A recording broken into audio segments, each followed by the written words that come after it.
30 kilowatt ထိသွင်းလို့ရလို့ပြောကျွန်တော်တို့အရင်စောင်းစရာမလိုဘူးဒီလိုအရင်မြန်တဲ့ charging station မျိုးလေး Manly မှာရှိရပါတော့ခီးသွားတဲ့လူတွေအတွက်ကတော့တော်တော်အဆင်ပြေတယ်ဗျာလုံးဝရမ်းမိုက်တယ်ဗျာအခုကျွန်တော်ရဲ့ EV ကားက 30% နဲ့ 25% လောက်ပဲကျန်တော့တယ်ကျွန်တော် charging သွင်းဖို့လိုက်ရှာကြည့်တော့32လမ်းနဲ့မြို့ပတ်လမ်းမှာရှိရဲ့ရာသာမင်း EV charging station မှာအသွင်းလို့ရတယ်တဲ့ GBD ဆိုလို့ရှိရင်80 kW ကနေပြီးတော့အများဆုံး320လောက်ထိသွင်းလို့ရတယ်ဆိုတော့ကျွန်တော်တော့စိတ်ဝင်စားပါတယ်တကယ်တော့အဲ့လောက်ထိသွင်းလို့ရလားပေါ့နော်ကျွန်တော်လည်းဆက်ပြီးတော့လိုက်ကြည့်ပေးပါအောင်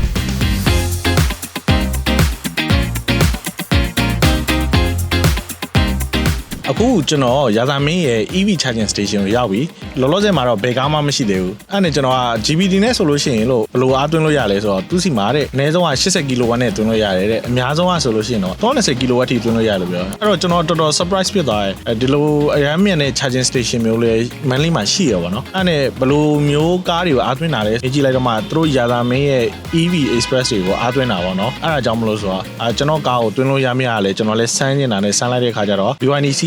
DC charging နဲ့ဆိုလို့ရှိရင်တော့150 kW ထိ support ပေးတယ်သူတို့ DC charging station တွေက300 400ပေးလဲကျွန်တော်ကအများဆုံးလက်ခံနိုင်တာ150 kW ထိပဲလက်ခံနိုင်တယ်10% ကနေပြီးတော့80% လောက်ကိုဆိုလို့ရှိရင်တော့မိနစ်40လောက်နဲ့ပြည့်နိုင်တယ်ပေါ့နော်ဒါ BYD ရဲ့ဒီ browser တွေသူ့ရဲ့ data sheet မှာဖော်ပြထားတယ်ခုနကကျွန်တော် charging station မှာက display မှာသွားကြည့်လိုက်တော့လေ1 kWh ကိုစက္ကန့်30လောက်ပဲကြာတယ်ဆိုလို့ချင်းတော့10မိနစ်ကို2 kWh ဝင်နေဆိုတဲ့သဘောပဲပေါ့နော်ဒီ charging station နဲ့ဆိုလို့ရှိရင်တော့ကျွန်တော်တို့အရင်စောင်းစရာမလိုဘူးအလုံးစုံစောင်းရလား20ရာခိုင်နှုန်းကစသွင်းမယ်ဆိုလို့ရှိရင်တော့100% ဆိုလို့ရှိရင်တနိုင်လောက်ပဲကြာမှာဖြစ်ပါတယ်အခုလိုအရင်မြန်တဲ့ DC charging station မျိုးရှိတာကျွန်တော်တို့လိုတိတ်မစောင့်ကျင်တဲ့ခီးသွားတဲ့လူတွေအတွက်ကတော့တော်တော်အဆင်ပြေတယ်ဗျာလုံးဝရမ်းမိုက်တယ်ဗျာ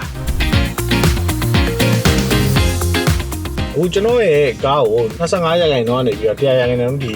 ပြန်သွင်းလိုက်တယ်ဘယ်လောက်သွင်းရလဲဆိုလို့ရှိရင်တော့68 kW ထိပြန်သွင်းလိုက်ရတယ်။ကုန်ကျငွေကတော့9200လောက်ကုန်သွားရပါတော့။ကြာချိန်ကတော့54မိနစ်လောက်ပဲကြာရတဲ့အတွက်